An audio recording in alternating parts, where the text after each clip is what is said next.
It's another tense that you can use to talk about the past. Use the imparfait to talk about actions that took place repeatedly over an unspecified period of time. Take a look at these sentences containing verbs in the imparfait. For now, just pay attention to their meanings. Je passais l'hiver à Lausanne. Nous achetions des oranges au marché. Did you notice that the imparfait can be translated into English in more than one way? Observe. Hakim voyageait souvent quand il était petit. Nina téléphonait à sa mère tous les matins. Unlike the passé composé, the imparfait is a simple tense, which means that it doesn't require an auxiliary verb. So, to form the imparfait, for the verb parler, for example, drop the O and S ending from the new form of the present tense and replace it with the imparfait endings. Let's take a look at the singular forms first. Je parlais. Tu parlais. Il parlait. Elle parlait. On parlait. Now, take a look at the plural endings. Nous parlions. Vous parliez. Il parlait. Elle parlait. Did you notice that parler, parler, and parler are pronounced the same way? To form the imparfait of verbs like finir, again, drop the ONS ending from the new form of the present tense and replace it with the same endings. Let's look first at the singular forms. Je finissais. Tu finissais. Il finissait. Elle finissait. On finissait. Now, let's look at the plural forms. Pay attention to their pronunciation here too. Nous finissions. Vous finissiez. Il finissait. Elle finissait. Did you notice that finissait, finissait, and finissait are pronounced the same way? And to form the imparfait of verbs like vendre, guess what?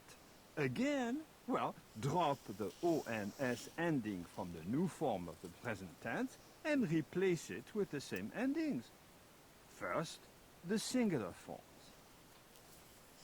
Je vendais. Tu vendais. Il vendait. Elle vendait. On vendait. And now, for the plural forms, nous vendions. Vous vendiez. Il vendait. Elle vendait. Did you notice that vendait, vendait, and vendait are pronounced the same way? To form the imparfait of an irregular verb such as boire, you also drop the ONS ending from the new form of the present tense and replace it with the same endings. First, the singular form. Je buvais. Tu buvais. Il buvait. Elle buvait. On buvait. And now, the plural forms. Nous buvions. Vous buviez. Il buvait. Elle buvait. On essaie? And in GER, add an E before all endings of the imparfait, except in the nous and the vous form. The spelling change happens in order to preserve the pronunciation of the G heard in the infinitive forms. Tu voyageais. But Nous voyagions.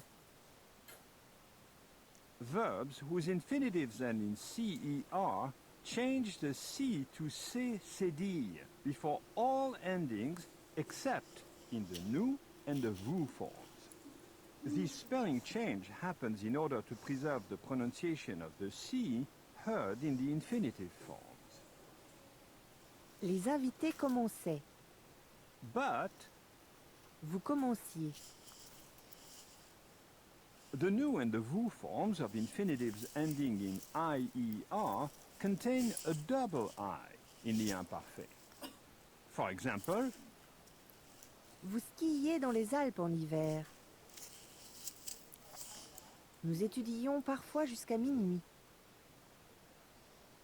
on essaie? Now, the imparfait is used for description, often with the irregular verb être. This is one verb where dropping the ONS from the nu form won't work. Here are the imparfait forms for être. J'étais. Tu étais. Il était. Elle était. On était. Nous étions. Vous étiez. Ils étaient. Elles étaient.